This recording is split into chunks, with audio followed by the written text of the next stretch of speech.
वहाँ पे मेरा मुंह से ऐसे ही निकला कि कोई रोटी की कहानी सुना सकता है। और एक लड़का था, आज भी मैं जिंदगी भर उसका नाम याद रखूंगा, उसका नाम था जी श्रीराम, छोटा सा बच्चा था। उसने बोला हाँ मैं सुना सकता हूँ। और उसकी कहानी स्टार्ट हुई एक खेत से, एक किसान से। और मैं आज भी मतलब बोलता हूँ मेरे को मेरा गला भर आता है, क्योंकि मेरे को इतनी खुशी हुई। एक छोटा सा बच्चा, इतना ही सा था वो, एंड उसको पता है कि एक रोटी की कहानी एक किसान से स्टार्ट होती है, उस खेत से स्टार्ट होती है, वहां से रोटी ऐसे चलती है, आटा चक्की जाती है, वहां से मेरे टेबल पे पहुंचती है। और उस लड़के ने जब ये बोला कि मैं हर बार जब भी खाना खाता हूं तो मैं किसान को धन्यवाद देता हूं, भगवान को नहीं। अब बताइए, आप अगर ऐसे आदमी से मिलेंगे तो आपको लगेगा कि भारत में बहुत गड़बड़ हो रही है, करप्शन, ठीक है हो रहा है, फाइट कर रहे हैं उसको, लेकिन ये तो बेस है ना एक छोटा सा। आज से अगर यही उसकी सोच रही तो आज से 15 साल या 20 साल बाद हमको कैसा नागरिक मिला। अगर उसकी यही सोच नहीं, थोड़ा चेंज होता गया, जैसे वातावरण है जिस प्रकार का, बदल जाएगा। लेकिन उसमें बहुत खुशी हुई।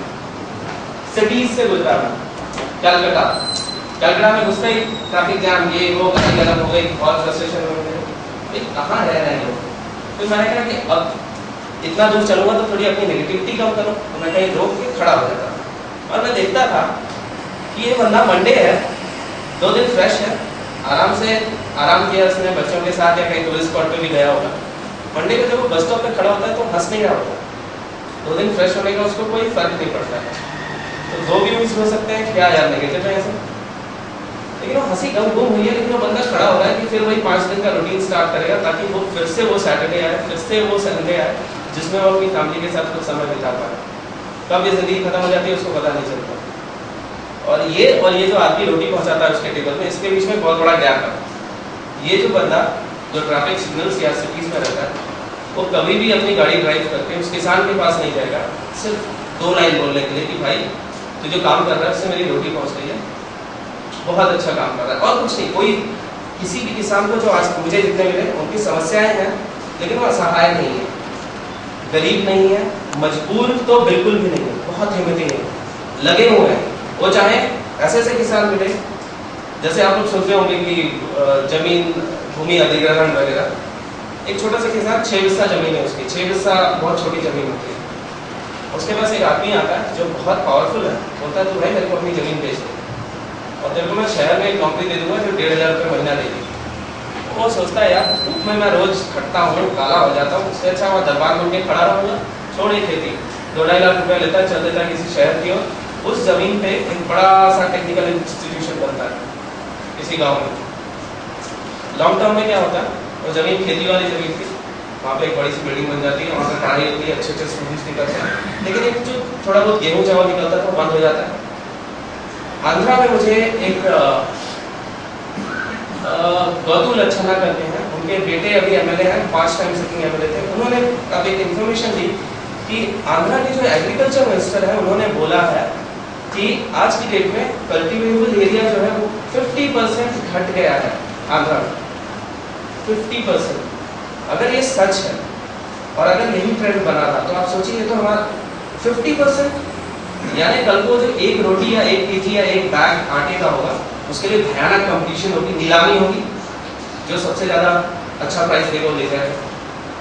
तो इनफैक्ट मुझे ऐसा लगा कि ये जो ज़मीन वेस्ट की जा रही है या कुछ भी उसके ऊपर, क्योंकि एक बार अगर बन गया, सिंगूर की ज़मीन देखी मैंने, एक बार अगर उस पर कुछ बन जाता है तो इट्स बियॉन्ड रिपेयर, उस पर आप दोबारा खेती बहुत मुश्किल होती है, और वो होता जा रहा है। आई डोंट नो मतलब लोग देख पा रहे हैं या नहीं, और मैं कोई पॉलिसी मेकर वगैरह तो हो नहीं। मैं जहाँ देखा यही देखा कि हरी जमीन है खेती की, उसके बीच में एक बड़ी सी बिल्डिंग है, बहुत फ्लैशी बिल्डिंग, बाहर लिखा हुआ है फलाना इंस्टीट्यूट ऑफ इंजीनियरिंग। और इसमें कहाँ बैलेंस है, मुझे नहीं समझ आया कि कैसे बैलेंस किया जाए। हमको पढ़ाई की भी ज़रूरत है, हमको खाने की भी ज़रूरत है, लेकिन वो दिख रहा है बहुत अच्छा नहीं दिख रहा है। वो गांव बहुत दूर दूर तक खेत है, हरियाली इसमें हुआ, बीच में ऐसे घेर रखा है, उसमें कोई खेती नहीं हो रही है। Institute of engineering, institute of medical education. अब ये आप लोगों के ऊपर है, आप लोग सोचते हैं कि ये क्या जरूरी है, कहाँ बैलेंस किया जाए। मैं तो देख रहा हूँ, वो बता रहा हूँ। मेजर सर्वानंद, मैं ये मेरे को जो याद आ रहा है वो, मैं कोई स्पीच तैयार वगैरह नहीं की है, या मैं जस्ट ईमानदारी से जो आ रहा है बता रहा हूँ। मेजर सर्वानंद, आज का दिन था 29 मई, सुबह का 4 बजे का टाइम था। खबर मिली कि कुछ एनिमीज आ चुके हैं हमारे एरिया में, और जो इन्फॉर्मेशन थी बहुत कॉन्क्रीट नहीं थी कि थोड़े से लोग आए, तो एक छोटा सा पेट्रोल भेजा गया। 4 बजे के करीब ये सब हुआ, पता चला उनके बंकर्स भी थे। मेजर सर्वानंद और ही फेल एट अराउंड 6 o'clock, 6 बजे उनके घर गया मैं। ये मेरा था यार मीट उनकी माँ से मिलूंगा, उनकी माँ से मिलने का एक रीजन था, मैं बताता हूँ। 6 बजे के करीब मेजर सर्वानंद वॉज नो मोर। उसके करीब बताते हैं 41 डेज बाद उनकी बॉडी को लाया जा सका, क्योंकि जो वहाँ की आर्मी है, they make sure that whichever body is sent back or received by the Indian troops, जो हमारे सैनिकों को जो उनकी बॉडीज मिले अपने सैनिकों की, वो बुरी तरह म्यूटिलेटेड हो। रीजन क्या है कि अगर मैं फौजी हूँ और मैं देखता हूँ कि मेरे साथी की बॉडी की आँख निकाली हुई है, नाक काटी हुई है, हाथ काटा हुआ है, तो मेरे को सबसे पहला आएगा करेज तो छोड़िए, सबसे पहले मैं डरूंगा कि भाई ये ऐसा कर देते हैं, पार्ट एक हिस्सा गया, कमजोर हो गया।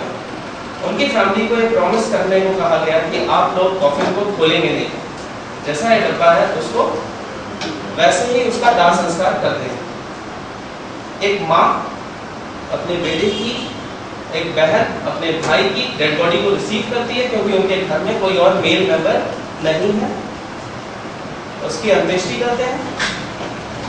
उसके बाद अगर ये माँ चाहे चुपचाप जाके मुंह लटका के बैठ सकती है, दुख मना सकती है कि आई लॉस्ट माय सन, नहीं है वो। लेकिन ये माँ क्या करती है पता है? ये माँ लेटर्स लिखती है, शहर के बीच में अपने एक्सपेंस से स्ट्रिक्टली बोलती है कि मैं शहर के बीच में अपने पैसे से किसी से स्ट्रिक्टली कोई पैसा न लेके एक छोटा सा मेमोरियल बनाती है, मेजर सर्वानंद मेमोरियल, एक ट्रस्ट बनाती है, अगेन अपने एक्सपेंसेस से। उसका एम होता है कि जो यंगस्टर्स हैं उनको आर्मी ज्वाइन करने के लिए मोटिवेट किया जा सके। इसलिए मैं उनसे मिला। फर्स्ट कैजुअलिटी माय हैं, सैक्रिफाइसेस हैं, बट आई फाउंड ये देखिए, तो उनके लिए मैं त्रिची गया था। त्रिची से वो चल चुकी थी, त्रिची से चल चुकी थी, तो अब उनको कहाँ मिलता? तो फिर घूमते घूमते घूमते करके पूरा कन्याकुमारी चक्कर मार के मैं पहुंचा कोलपेटा केरला में। वहाँ से फिर बैंगलोर में करीब 500 किलोमीटर है, उनके पास गया। जब उनसे मिला, उनसे बातें हुई, तो मुझे एक सिंपल सा, ऐसा नहीं कि मेरा बेटा बहुत देशभक्त है, कुछ नहीं, एक सिंपल सा एक माँ मिली जिसका जो इंस्टिंक्ट था कि भाई मेरा बेटा, वो उन्होंने कोई बड़ी बातें नहीं की, बोली मेरा एक ट्रस्ट है और मैं बच्चों को ये करती हूँ, और कुछ कोई बड़ी बात नहीं उसमें, कुछ यानी देशभक्त कुछ भी नहीं था ऐसा, वो सिंपलिसिटी। वो अगर बोलती ऐसे कि मेरा बेटा ऐसे होगा, वो शायद कहीं बहुत किताबी हो जाता। मैं मूर्ख था। मैं गया कि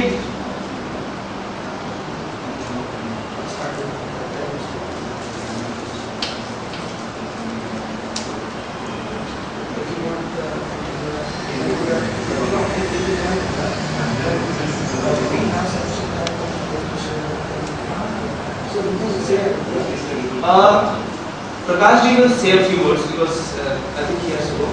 So I'll just take the way from him.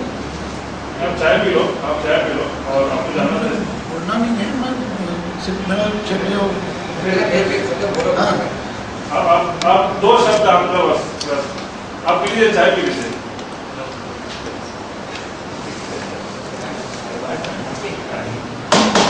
इसको बोला मैंने देने के लिए, क्या तो